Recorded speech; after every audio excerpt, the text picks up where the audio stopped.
மருத்துவமனைக்கு வந்தாரா?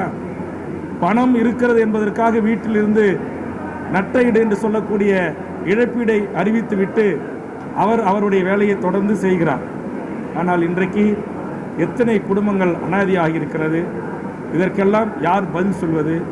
ஆக தமிழ்நாடு முதலமைச்சர் அவர்கள் யார் தவறு செய்திருந்தாலும், ஒரு டிஎஸ்பி அளவுக்கு அதிகமாக கூட்டம் இருக்கிறது, அங்கு வர வேண்டாம், முன்கூட்டியே நிறுத்துங்கள் வாகனத்தை என்று சொல்லுகின்ற போது அதை மீறி அவர்கள் வருகிறார் என்றால் நான் கேட்கிறேன், இதுவே மற்ற கட்சிகள் இருந்தால் அப்படி அனுமதிப்பீங்களா?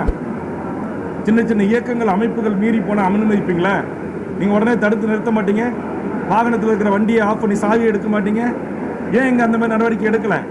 ஒரு டிஎஸ்பி சொன்ன கேட்கல அப்படின்ன பிறகு அங்கே எஸ்பி வந்துருக்கணும்ல ஸ்பாட்டுக்கு, இல்லை அந்த ஜோன் ஐஜி லெவலில் வந்து வண்டியை தடுத்து நிறுத்திருக்கணும் இல்லை? ஆக காவல்துறை அவர்களும் இன்றைக்கு ஒரு சில காவல்துறை அல்லது சென்னை